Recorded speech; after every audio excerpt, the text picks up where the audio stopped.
समय यानी टाइम एक ऐसा विषय जो आज तक वैज्ञानिकों के लिए एक रहस्य बना हुआ है। आप लोगों ने अभी तक अनेक थ्योरीज के माध्यम से सुना होगा कि किसी भी के लिए टाइम ज़्यादा या कम हो सकता है। अगर हम अधिक स्पीड से चलेंगे तो टाइम उसके सापेक्ष हमारे लिए धीमा गुजरेगा, या फिर जिस गैलेक्सी में जिस ग्रह का मास अधिक होगा, द्रव्यमान अधिक होगा, टाइम हमारे लिए वहाँ पर धीमा गुजरेगा। इसी प्रकार आपने अनेक थियरीज के माध्यम से ये भी सुना होगा कि अगर हम लाइट की स्पीड से चलें, जो फोटॉन पार्टिकल हैं, अगर हम उनकी स्पीड से चलें तो समय हमारे लिए रुक जाएगा। इसी प्रकार आप में से अनेकों ने ये सुना होगा कि जो ब्लैक होल है, गैलेक्सियों के केंद्र में एक ब्लैक होल होता है जो पूरी गैलेक्सियों को बैलेंस बनाता है, नियंत्रित करता है और बड़े बड़े ग्रह तारों को निगल जाता है। जो उसके आकर्षण क्षेत्र में आते हैं उन्हें वो खा जाता है। तो ब्लैक होल के बारे में भी आप लोगों ने सुना होगा। ऐसा भी माना जाता है कि वहाँ पर भी टाइम रुक जाता है। इन सब से ये सीधा प्रूव होता है कि ग्रेविटी के साथ भी टाइम का कोई ना कोई रिलेशन होता है। इसी प्रकार स्पीड के भी साथ टाइम का रिलेशन होता है। इसी तरह वैज्ञानिक कहते हैं कि टाइम भी एक डायमेंशन होता है, जो फोर्थ डायमेंशन है उसे टाइम बताते हैं, और इस टाइम का स्पेस के साथ संबंध होता है। टाइम और स्पेस दोनों का रिलेशन होता है। लेकिन क्या आपने कभी इसे जानने का प्रयास किया कि क्या वास्तव में अगर मास अधिक हो तो हमारे लिए टाइम धीमे गुजरेगा, या फिर अगर हमारी स्पीड अधिक हो, लाइट की स्पीड के सापेक्ष अगर हमारी स्पीड अधिक होती चली जाए तो क्या वास्तव में हमारे लिए समय धीमे गुजरेगा? वास्तव में समय है क्या, और क्या वास्तव में टाइम ट्रेवल यानी समय यात्रा पॉसिबल है? क्या वास्तव में कोई व्यक्ति अमर हो सकता है? क्या वास्तव में फ्यूचर में टाइम मशीन बनाई जा सकती है? आज के इस वीडियो में जितने भी थियरीज के बारे में मैंने अभी चर्चा की, चाहे वो टाइम मशीन की हो, टाइम ट्रेवल की हो, या फिर ग्रेविटी का टाइम के साथ रिलेशन हो, या फिर स्पीड का टाइम के साथ रिलेशन हो, आज की इस वीडियो में हम ये सब स्पष्ट करने का प्रयास करेंगे कि क्या ये सब पॉसिबल है, क्या फ्यूचर में कभी टाइम मशीन बनाने की संभावना है, और बनेगी तो उसका फ्यूचर क्या है। तो आइए वीडियो को शुरू करते हैं। मैं हूं अद्वैत और आप देख रहे हैं ब्रह्मांड विज्ञान यूट्यूब चैनल। प्रिय दर्शकों, सबसे पहले इसी की चर्चा कर लेते हैं कि क्या वास्तव में समय को रोका जा सकता है? क्या सच में समय यानी टाइम रुक सकता है? अगर आपको इसके पीछे का विज्ञान समझना हो तो आपको पहले ये समझना होगा कि समय का रुकना कहते किसे हैं। यहाँ पर हम दो एग्जाम्पल के ज़रिए समझेंगे, एक ब्लैक होल, दूसरा घूमता हुआ पंखा, फैन। तो अगर कोई फैन, पंखा चल रहा है, अगर उसकी पंखुड़ी को पकड़कर रोक लिया गया तो अगर इक्वेशन के ज़रिए देखेंगे तो उस पंखे के लिए टाइम रुक गया, ऐसा माना जाता है। इसी प्रकार जो ब्लैक होल है, जो गैलेक्सियों के केंद्र में होता है या फिर यूनिवर्स में जगह जगह एक स्टार के रूप में होता है जो तारों ग्रहों को निगलता रहता है, उसकी भी ग्रेविटी बहुत अधिक होती है। वैज्ञानिक कहते हैं कि वहाँ पर टाइम का रुकना पॉसिबल हो सकता है। लेकिन क्या आपने कभी जानने का प्रयास किया टाइम के रुकने का मतलब क्या होता है? अभी आपने सुना कि ग्रेविटी का टाइम के साथ रिलेशन होता है, स्पीड का टाइम के साथ रिलेशन होता है। लेकिन अगर हम इन्हीं दो एग्जाम्पल के ज़रिए समझे, जैसे कोई फैन, पंखा चल रहा है, अगर आपने उसकी पंखुड़ी को पकड़कर रोक लिया तो क्या आपने उस पर कभी विचार किया वो जो पंखुड़ी है वो किससे बनी है? पंखुड़ी भी तो सूक्ष्म एटम से बनी होगी, पार्टिकल से बनी होगी, जो इलेक्ट्रॉन होगा, प्रोटॉन न्यूट्रॉन के चारों तरफ, न्यूक्लियस के चारों तरफ ऑर्बिट कर रहा होगा। क्या आपने उसे भी रोक दिया? आप मेरी बातों को ज़रा ध्यान से सुनिए, गंभीरतापूर्वक सुनिए।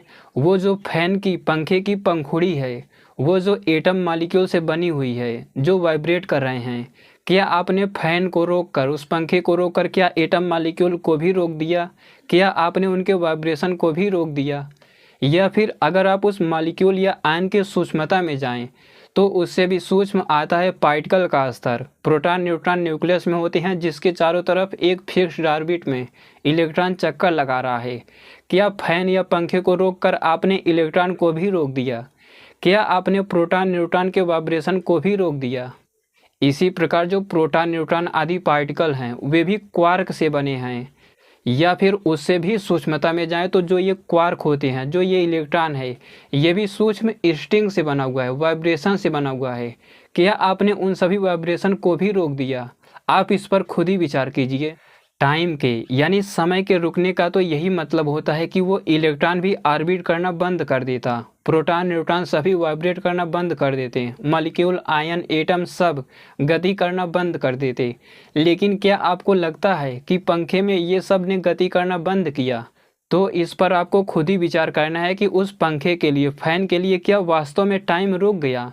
उसके बाद भी अगर और सूक्ष्मता में जाएं, वैदिक विज्ञान का थोड़ा सा भी सहारा लें, तो जो स्टिंग है वही वाइब्रेशन है, वैदिक मंत्र हैं, उससे भी सूक्ष्म मनस तत्व, अहंकार तत्व, तब जाके प्रकृति आदि आता है। क्या ये सारे पदार्थ रुक गए, अपनी क्रिया करना बंद कर दिए? आप लोग यही पाएंगे कि उस पंखे के अंदर किसी भी सूक्ष्म पदार्थ ने गति करना बंद नहीं किया।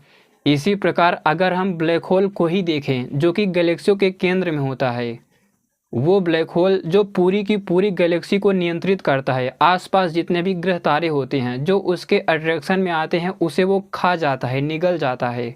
आइए उस पर ही चर्चा कर लेते हैं कि क्या वास्तव में वहाँ पर भी टाइम रुक जाता है।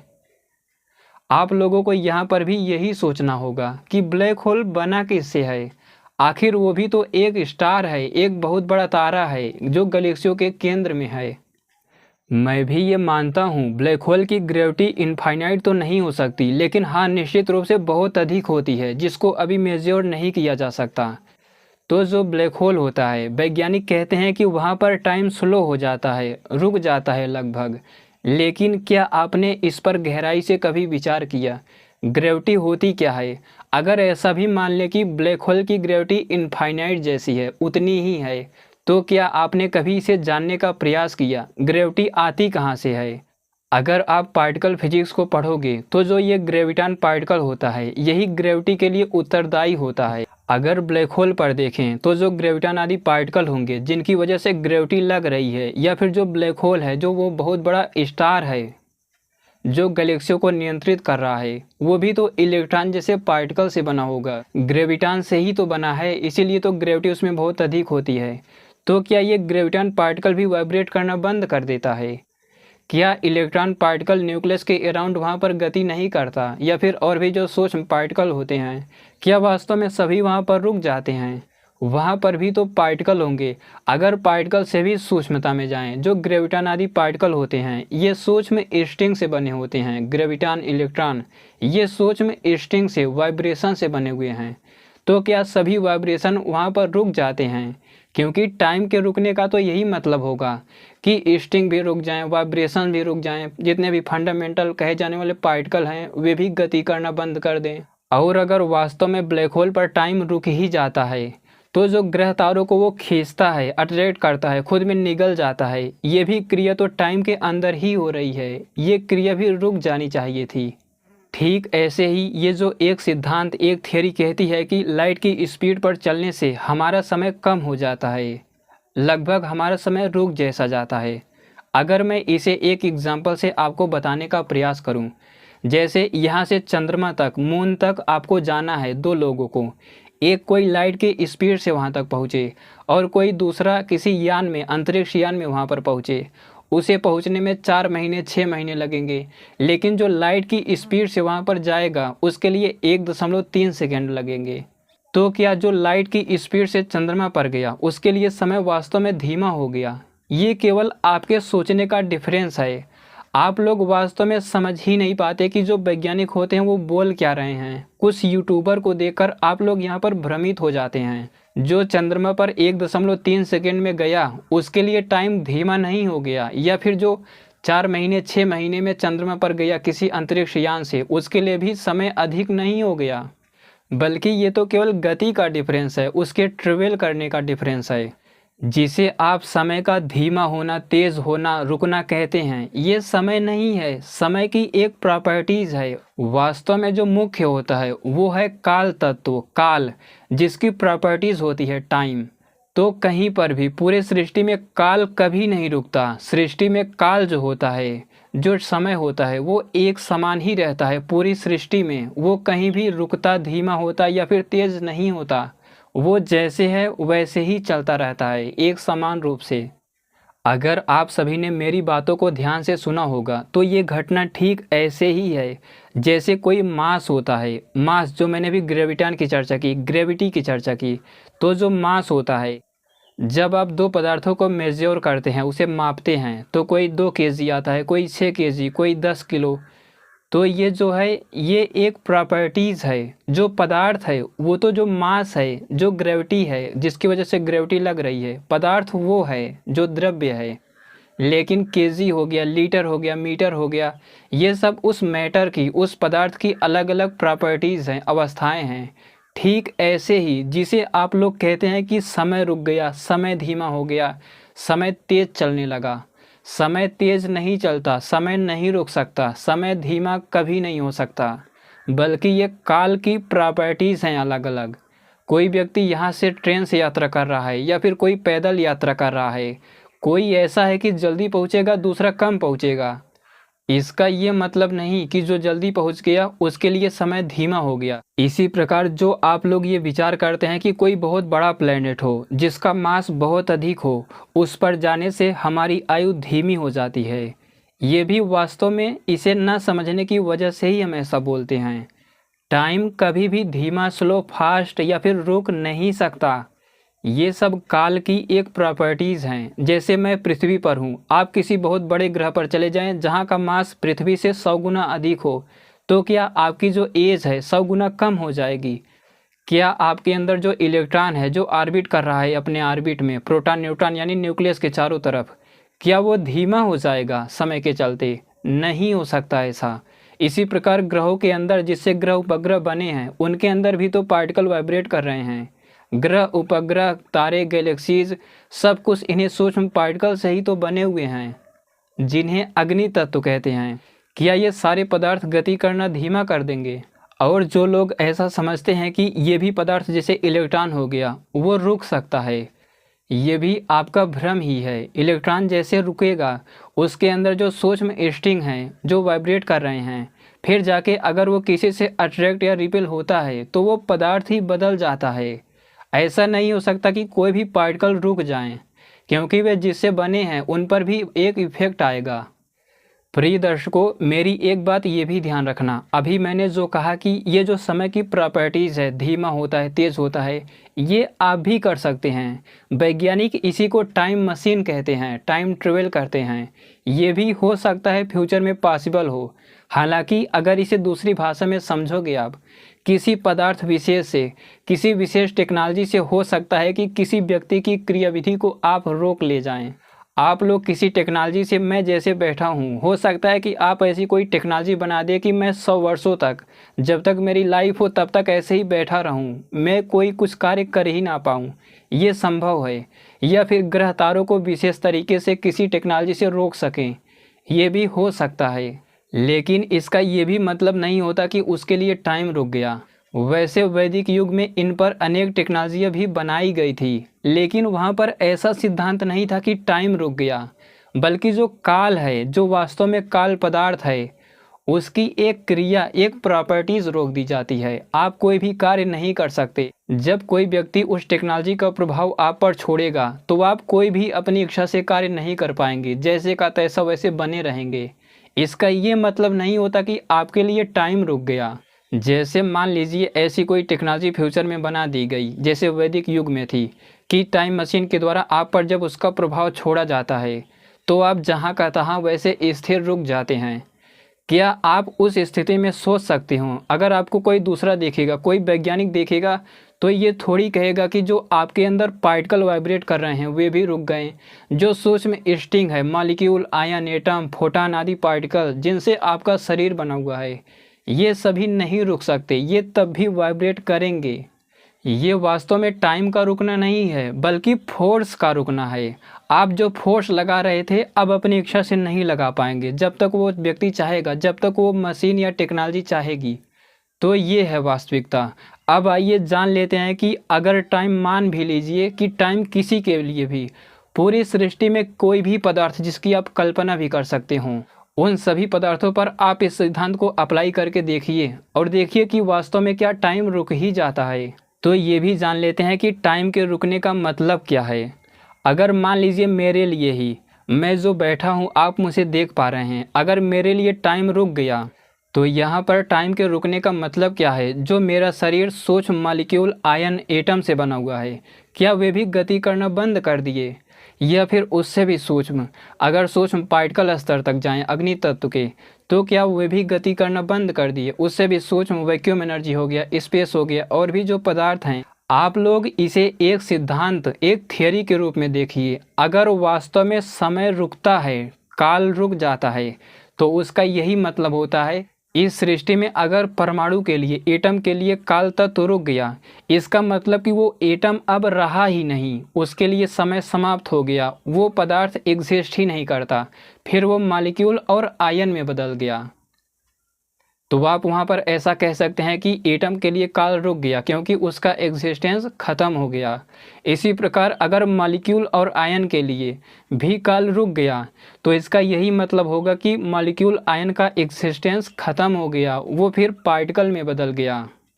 इसी प्रकार अगर आप पार्टिकल स्तर को भी देखें तो जब उस पार्टिकल का एग्जिस्टेंस समाप्त होगा, वो पार्टिकल सूक्ष्म जिन स्ट्रिंग से बना था उसमें बिखर जाएगा। तो ऐसा कह सकते हो कि उस पार्टिकल के लिए टाइम समाप्त हो गया, काल तत्व रुक गया। क्योंकि काल तत्व के रुकने का मतलब होता है कि वो पदार्थ एग्जिस्ट ही नहीं करता। इसी प्रकार स्ट्रिंग से भी सूक्ष्मता में जाओगे तो सब कुछ इनिशियल स्टेट ऑफ यूनिवर्स में विलीन हो जाएगा। तब आप कह सकते हैं कि महाप्रलय की अवस्था आ गई, यानी समय, काल तत्व वास्तव में रुक गया। तो काल के रुकने का यही मतलब होता है, टाइम के रुकने का यही मतलब होता है कि पूरी सृष्टि समाप्त हो जाएगी। ये जो वैज्ञानिक या फिर और लोग कहते हैं कि टाइम रुक जाता है, स्लो हो जाता है, ये काल की एक प्रॉपर्टीज़ मात्र है। जैसे किसी का वजन 50 किलो, किसी का 60 केजी, 70 केजी, ये मास की एक प्रॉपर्टीज़ मात्र है। ऐसे ही काल की एक प्रॉपर्टीज़ है जो किसी टेक्नोलॉजी विशेष से आप धीमा कर सकते हैं, तेज़ कर सकते हैं या फिर रोक सकते हैं, उसे ही वैज्ञानिक टाइम मशीन कहते हैं। तो आप लोग भी ये जान लीजिए, ये जो टाइम मशीन बनेगा, आप इस पर खुद ही विचार कीजिए। जो ये टाइम मशीन बनेगा वो भी तो एटम मॉलिक्यूल से बनेगा, सूक्ष्म पार्टिकल से बनेगा, सूक्ष्म स्ट्रिंग से बनेगा। अगर टाइम मशीन से किसी का समय रोका जा सकता है तो टाइम मशीन का भी तो समय रुक जाएगा। आइए इस थ्योरी को, इस सिद्धांत को दूसरे तरीके से समझने का प्रयास करते हैं। जैसे मान लीजिए मेरे लिए समय रुक गया, तो मेरे लिए समय के रुकने का मतलब क्या है? मैं जिन भी लोगों को अपने आसपास देख पा रहा हूँ, क्या आपको लगता है कि मैं उन्हें देख पाऊँगा? आखिर हम लोग देखते कैसे हैं? जब उस व्यक्ति से या फिर उन पदार्थों से फोटान आदि पार्टिकल रिफ्लेक्ट होकर हमारी आंखों में आते हैं, फोटान आदि पार्टिकल वेव के रूप में हमारी आंखों में आते हैं, तब हम उन पदार्थों को या फिर उस व्यक्ति को देख सकते हैं। आप मुझे तभी देख पा रहे हो जब फोटान आदि पार्टिकल इस मोबाइल से टकराकर, मुझसे टकराकर आपकी आंखों में जा रहा है। तो समय के रुकने का मतलब क्या है? फोटान पार्टिकल भी रुक जाएंगे। फोटान के रुकने का मतलब जिन सूक्ष्म स्ट्रिंग से बने हुए हैं वे स्ट्रिंग भी रुक जाएंगे, सबकी सत्ता समाप्त हो जाएगी। तो क्या आपको लगता है कि आप मुझे देख पाएंगे? यहाँ तक कि आपका मेरा अस्तित्व तो उस समय खुद ही नहीं रहेगा। फिर भी अगर ऐसा एक बार मान भी लें, जब फोटान आदि पार्टिकल रुकेंगे तो सारी क्रिया रुक जाएगी। आप किसी भी पदार्थों को देख ही नहीं सकते, मैं किसी भी पदार्थ को देख ही नहीं सकता। जो वैदिक काल के वैज्ञानिक अदृश्य हो जाते थे, गायब हो जाते थे, या जो उनकी टेक्नोलॉजी अदृश्य या डिसअपीयर हो जाती थी आपके सामने ही, वो इसी सिद्धांत से होती थी। फोटान आदि पार्टिकल को वो रिफ्लेक्ट ही नहीं करती थी। जिसको ये सभी पार्टिकल रिफ्लेक्ट करके आपकी आंखों में जाते हैं उसे ही आप देख पाते हो, बाकी आप नहीं देख सकते। तो वैसे ही उनकी टेक्नोलॉजी या फिर वो ऋषि महर्षि महापुरुष लोग अदृश्य हो जाते थे। तो जब जब भी समय के रुकने की बात आए, आप ऐसा समझिए कि काल की, समय की एक प्रॉपर्टीज रुक गई, धीमी हो गई, तेज हो गई। समय कभी नहीं रुक सकता। ये जो काल होता है ये पूरी सृष्टि में एक समान होता है, ये अलग अलग नहीं होता। उसकी प्रॉपर्टीज अलग अलग हो सकती है, धीमी या तेज हो सकती है, रुक भी सकती है, लेकिन काल कभी नहीं रुकता, कभी नहीं धीमा होता। वो एक रस है। यहाँ तक कि काल के इन्फॉर्मेशन की गति इनफाइनाइट होती है। जो उसका इन्फॉर्मेशन होता है उसकी गति इनफाइनाइट होती है। सृष्टि में इतना किसी भी पदार्थ की गति नहीं होती। काल के इन्फॉर्मेशन की गति इनफाइनाइट होती है। तो काल कभी नहीं रुकता, समय कभी नहीं रुकता। जो लोग कहते हैं कि टाइम ट्रेवल पॉसिबल है, समय यात्रा संभव है, ये एक उनकी कल्पना मात्र है। मैंने ये भी बता दिया कि टाइम मशीन के बनने का मतलब क्या हो सकता है, समय यात्रा करने का मतलब क्या हो सकता है, टाइम मशीन बनाई कैसे जाएगी, इस पर भी आप काम कर सकते हैं। लेकिन काल कभी नहीं रुकता। आप ऐसा भी समझ सकते हैं कि हम जो सूक्ष्म जीवात्माएं हैं, तत्वतः चेतन पदार्थ हैं, निराकार हैं। हम लोग समय से भी परे हैं। हमारे लिए तो समय रुका ही हुआ है, समय से हम इंटरेक्ट नहीं करते। मैं जीवात्मा की बात कर रहा हूँ, शरीर की नहीं। इसी प्रकार ईश्वर हो गया या फिर इनिशियल स्टेट ऑफ यूनिवर्स, ये सभी समय से परे हैं, इनका अंत नहीं होता। तो मुझे लगता है कि समय के रुकने का तात्पर्य आप लोग समझ गए होंगे। और जो टाइम ट्रेवल है, समय यात्रा है, इसके बारे में एक विशेष जानकारी आपको मिली होगी। मुझे लगता है कि वीडियो आपको अच्छा लगा होगा। वीडियो को पूरा देखने के लिए धन्यवाद।